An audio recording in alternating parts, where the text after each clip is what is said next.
So one of my favorite producers that I've come to really love and admire over the last few years is Rick Rubin.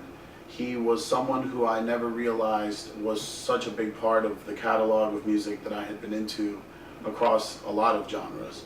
Rick Rubin really got his start while he was in high school in his music career. He started a punk band called The Pricks after a friend taught him a few rudimentary chords, and he started to tour around, and through some nice gigs and stuff like that, they got a little bit big.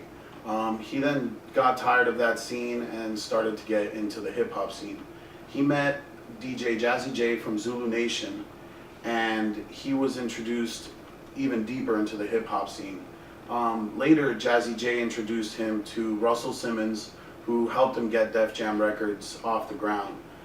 Their first big label release was LL Cool J's I Need a Beat. They then went on to sign Public Enemy, and eventually Rick Rubin signed the big Beastie Boys.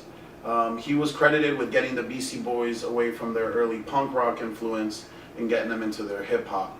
He then went on to do a couple more releases with Def Jam, and then he kind of had a falling out, and he decided to pack everything up and move to LA. Once he moved to LA, he started Def American Recordings and really started to do all kinds of music. He's done everyone from Aerosmith, AC/DC, Adele, Dixie Chicks, Slayer, Metallica. I mean, he's really done so many artists across the board and really excelled in a lot of them.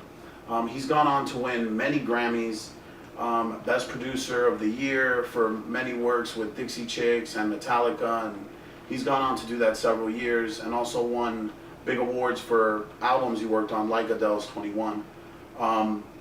Another reason I really like Rubin, aside from his big success, is his production style. He really is a stripped back, toned down way of producing. He likes more raw vocals and raw instrumentation as opposed to having big string backgrounds and vocal harmonies, and he just really likes to do it really raw, and that kind of calls to me because coming up and not having so much access to so much, it's pretty easy to kind of be doing that raw recording and trying to get it sounding good. It's been really comforting knowing that even if I don't have access to so much, and if I don't have such a big musical classical training background, that I can still have an impact and help other people create music.